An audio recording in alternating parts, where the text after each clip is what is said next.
La vie des hommes, une vie de besoins à satisfaire, d'obstacles à surmonter, de défis à relever.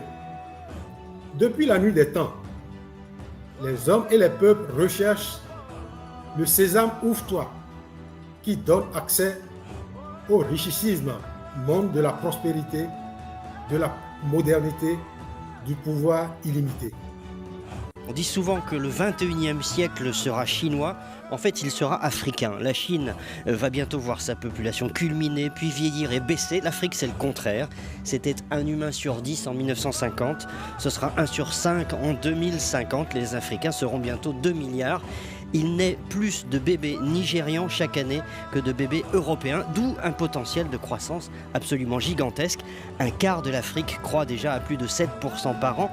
L'éducation progresse à pas de géant, l'espérance de vie augmente, 15 ans de plus que depuis les années d'indépendance. La classe moyenne représente 150 millions d'habitants. Et puis j'ajoute que d'ici une génération, 85% des francophones seront africains. Aujourd'hui, avec les gigantesques avancées des sciences et des technologies, nous savons de la façon la plus profonde que les portes qui donnent accès au monde de la science-fiction s'ouvrent de l'intérieur.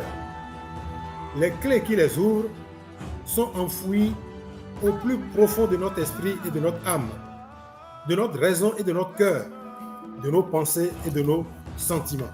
De notre capacité ou de notre degré de maîtrise et de contrôle de nos pensées et sentiments dépend notre capacité à prendre en main notre destinée. Mon nom est Rao Johnson. Je suis ingénieur informaticien, organisateur et manager de projets de formation, domaine dans lequel j'ai travaillé pendant une trentaine d'années.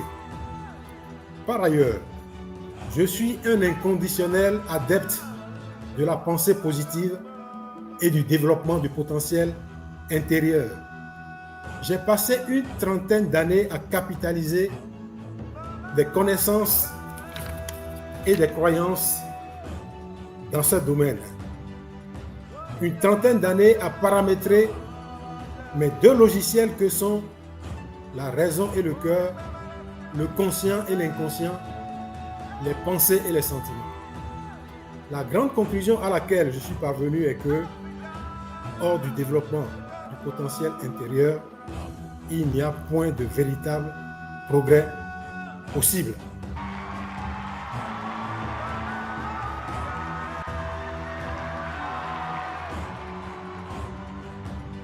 La sécurité, la prospérité, la justice que nous cherchons dans le monde ne sont pas possibles sans une Afrique forte, prospère et autonome. Si nous sommes conscients des réelles difficultés que rencontrent tant d'Africains chaque jour, nous avons aussi le devoir de saisir le potentiel extraordinaire de l'Afrique d'aujourd'hui.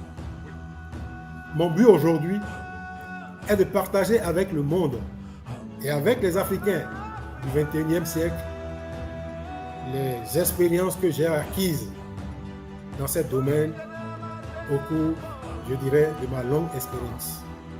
Je vous remercie.